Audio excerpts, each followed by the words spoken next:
All right. Hello, everyone. My name is Dr. Sani Ismaila, and here with me today is Dr. Stefina Dominic. Today we'll be speaking together, and I hope this time you'll be spending with us will be very, very, very interesting. Not just interesting, but you gain a lot. Today we are going to be speaking on commitment. Why is commitment vital? We discover that you cannot be in command of any sphere of life without your commitment to that sphere, without showing full commitment, because partial commitment is no commitment at all. So I want to begin with by saying that you cannot command excellence, you cannot command victory, you cannot command significant results beyond your level of commitment towards that goal you are targeting. I repeat, the kind of result you see is determined by the extent to which you are committed towards achieving that desired result. So, what are we saying in essence today? That commitment is vital, whether you are a student, whether you are a leader, whether you are a clergyman, a clergy person, whether you are a director in any office, you are a businessman. Listen to me, commitment is vital. In fact, it's inevitable if you want to achieve your results. At this point in time, I would like Dr. Stefina to, remind the students, in all sphere, whether tertiary, secondary, or whatever sphere of or level of studies you are engaged in right now, on the importance of commitment to your studies. Over to you. Okay. Hello, everybody. First of all, we should know what commitment is. Yes. Commitment means giving your all to something to achieve a desired result. Because, for example, in your studies now, the first step of being committed is going for your classes. That's right. If you don't attend your classes, then what is your purpose in school? If you do not go for your classes, you will get absence and then you can be expelled. Being committed means being focused on what you are supposed to do, not letting any other thing deviate you from that path. You can be committed by reading verse, not just focusing on what the teacher gives you, not just focusing on the materials. You can read verse, there are so many books to read. So the second way you can be committed is by reading wide, reading broad. When you read broad and you come to class, even the teachers will be wowed, because you'll just be extraordinary. Yeah. The kind of favors you get from your teachers, your fellow classmates will be wondering, maybe you bribed teacher or something. And then your commitment to your studies also shows your commitment to God. That's right. Because you can also use your studies to worship God. That's right. Because if you're not committed to your studies, then I don't understand, what are you now doing? Wow. We have to focus on the most important things first, and that's your studies. And then if you're not committed, how can you be a leader? Lead by example. If you're not committed, how do you want to tell other people to come for meeting if you yourself are not going to come? That's right. So basically, commitment is giving your all, and there are two ways to attack a situation. It's either you give your all to it or you renounce it. So you cannot just say you are half in, half out. Yeah. It's either you give everything to it or you don't. That's just it. Wow. So if I'm to re-emphasize her last point, she said two ways of showing your commitment to anything is either you completely throw yourself into it or you renounce it. Because partial commitment is no commitment at all. Now, if you check, at the beginning of this year, a lot of people wrote down a lot of goals, targets they want to achieve in different spheres of life. And the year is running out now. Those that are wise enough would have started their evaluation for the year.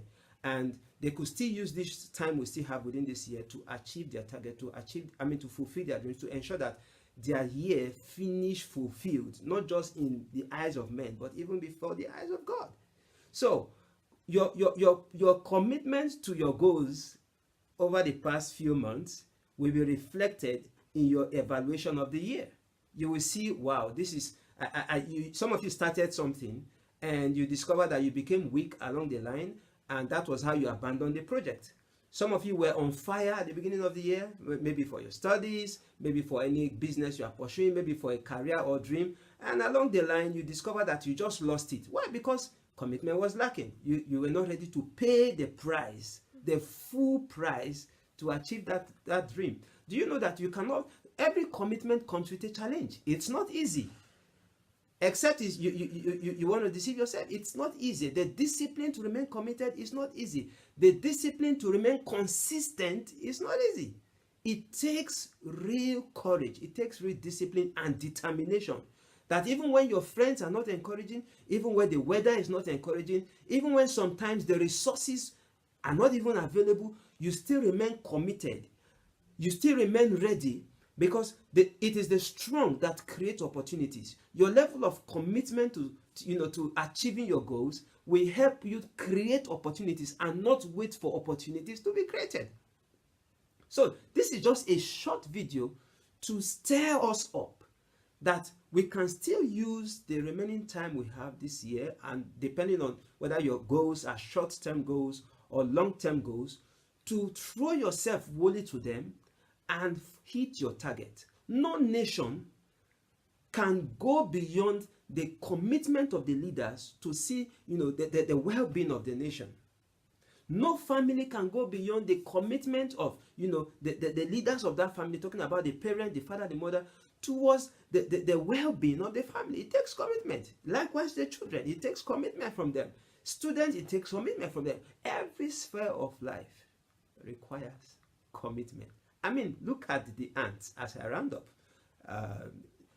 Every ant, the ant colony, you discover that their commitment towards the survival of the colony will help them to, harvest, during the summer, gather food that will preserve them in the winter. These are commitment. Even creatures that are not even human beings are showing commitment. How much more we humans? You can read more about ants in my book Ant 101, which I released in September. It's available on Amazon. So just last few words from Stefina before we round up. Yes. Well, no, just some few words to our audience. Just closing remarks about the word commitment. Okay. Yeah.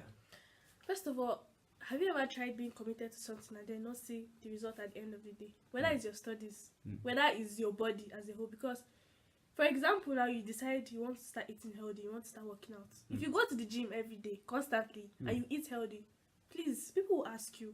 Like, your results will be there. So, if you put your all into it, you already know at the end of the day something is come. But then, the thing is now staying focused. Not allowing anything to drive you from that path. So being committed is, despite all the odds, people will say a lot of things. Yeah. So many things will happen that you just be wondering whether you are the only person in this one. But then, commitment is still having that thing at the back of your mind. That's right. That you have a goal to achieve. That's right. And at the end of the day, your result will come. Yeah. All right. Thank you very much.